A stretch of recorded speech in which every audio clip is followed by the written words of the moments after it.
Manchester United are officially back. Eric Ten Hag has them playing some absolutely unbelievable football, and it's fantastic to see for the Premier League that Manchester United are back up and running. They're sitting fourth in the Premier League, and they are playing some absolutely fantastic football. If you're new to the channel, make sure you like, comment, and subscribe. Let me know what your thoughts are on Manchester United at the moment, but make sure you do subscribe because there's going to be plenty of football content coming your way. But this morning, Manchester United have beaten Bournemouth 3-0 in a massive game for their confidence, really, to be perfectly honest. You know, they've had goals from Casemiro, from Luke Shaw, and from Marcus Rashford, which have been absolutely fantastic for Manchester United, but they're just playing some absolutely fantastic football across all competitions. They've kept 5 clean sheets in a row, and I think for me, that's the biggest factor, that they've been able to be defensively solid with a bit of a, not a flimsy, but a ever-changing defence at the moment. They've had Dallo in and out.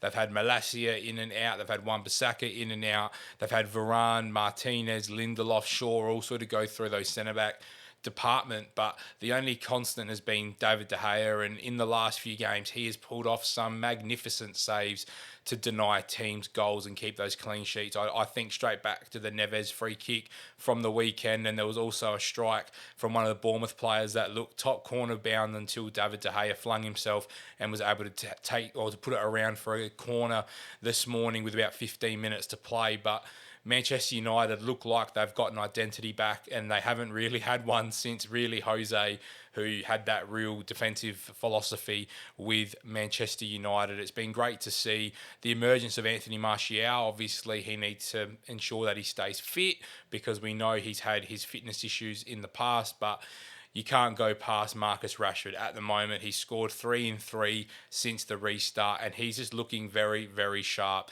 Although he missed half the game against Wolves for missing the team meeting, obviously came on, scored, and really could have had a second goal against Wolves too. But this morning, he is just looking like the Marcus Rashford that burst onto the scene all those years ago. It just looks like he's ready to go. He looks fired up. He looks like he's committed to this project, and whether he's playing off the left or up front, he's definitely contributing to this team's success, which is absolutely fantastic. I'm loving this midfield that Eric Ten Hag's put together. I was very critical of Christian Eriksen playing in the deeper role, but he has just been given the freedom to go and dictate play and be able to do what he needs to do, propel himself onto the game. And you can see the quality of the free kick that he puts in for his midfield maestro, his partner in crime, Casemiro, to be able to volley home from the edge of the 6-yard box for that first goal. But he's just able to pick up pockets of space that not many other midfielders can find on the pitch. And when I looked at the starting lineup this morning and I saw 4 of Bruno, Donny van de Beek, Casemiro and Eriksen, I thought that there's going to be too many playmakers in that team. And although Donny did come off injured early, it did look, from what I saw, very, very solid. Now, I was watching mostly the Newcastle and Arsenal games, so I've only seen bits and pieces of the Manchester United game, but they're just looking very, very, very sharp. My one worry for this side moving forward is, are they going to be able to score enough goals? Now, obviously, they put 3 past Bournemouth this morning, but Martial still proposes a bit of a fitness concern for me.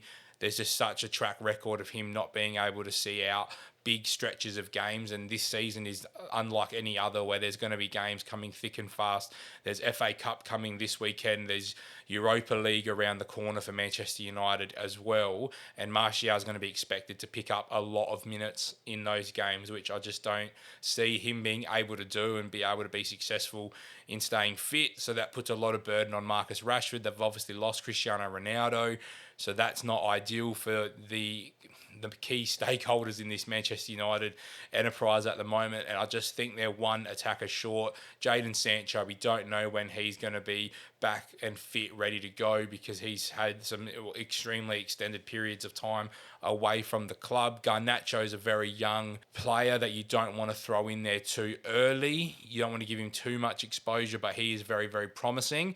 But other than that, there's not a whole lot of attacking quality in this side. We've still got to see the best of Antony.